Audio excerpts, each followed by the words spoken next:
And a good Tuesday morning to you on June 7th for your Tuesday morning tropical update. I'm meteorologist Peyton Malone. The great news is we don't have much to talk about, at least going on in the tropics. Not tracking anything expected to develop anytime soon. Here is a live look of satellite over the Atlantic Basin, whether you're looking at the Gulf here or the Caribbean or the open Atlantic.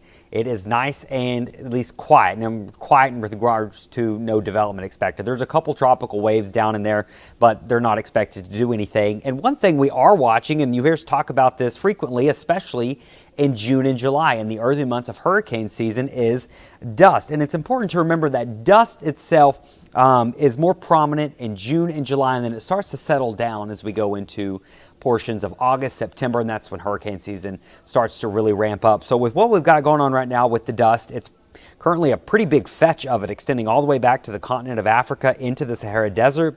That's the dust coming out of the desert over the Atlantic, racing around this Bermuda High, and notice already getting into the Caribbean. So this is going to continue to slide into the Caribbean, and eventually we could see some hazy skies here in the U.S. over the next 6 to 7 days. We're talking towards the end of the weekend and early next week, starting to see some of that dust. And notice some of it could be quite thick down here, especially into the Caribbean islands and up to the Bahamas and Florida. So that means also the tropics are nice and quiet. Remember, dust is what is the opposite of what you want in a tropical system. It's a lot of sinking air, it's dry air, and you don't want that if you're wanting a tropical system to develop. So the great news is the Atlantic Basin looks to remain quiet for the next probably 5 days or so. Now I will say the Eastern Pacific, and once again, the Eastern Pacific rarely affects the Gulf of Mexico and areas on the Atlantic side, but don't be surprised if it starts to heat back up here in the next couple of days into the end of the week and going into the weekend. Notice lots of showers and storms developing down here,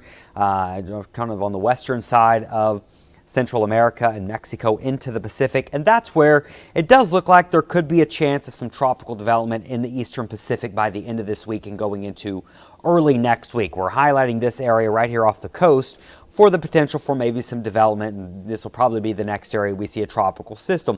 It is possible going into not next week, but maybe beyond that. We're talking 10 to 14 days out.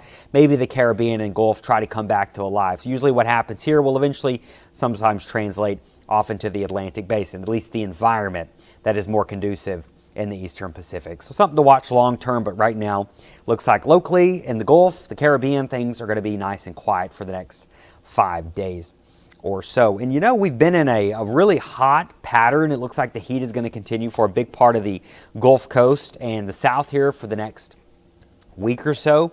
And one thing we're certainly going to be watching are these water temperatures, and anytime we get into the hurricane months, we keep an eye on our water temperatures here in the Atlantic Basin, and it's no different this year. Now, this year we had one of our second hottest Mays on record here in New Orleans, and for a lot of the Gulf South here, the Gulf Coast, it was a hotter than normal May, and that means the temperatures in the Gulf are running a little bit hotter than normal as well, and that does translate to maybe more fuel for a tropical system. But it's important to remember, and I preach this all season long, and if you've watched any of my videos in the past, we've talked about how hurricane season and tropical systems, there's a lot more to them just than warm water. That's kind of the base feature. You've got to have warm water, but there's a lot of other things that have to be working for you in order to get tropical development. So while the Gulf waters are warmer than average right now, you got to have low wind shear. You got to have a lot of moisture. And just in the case with our tropical system the other day, we were tracking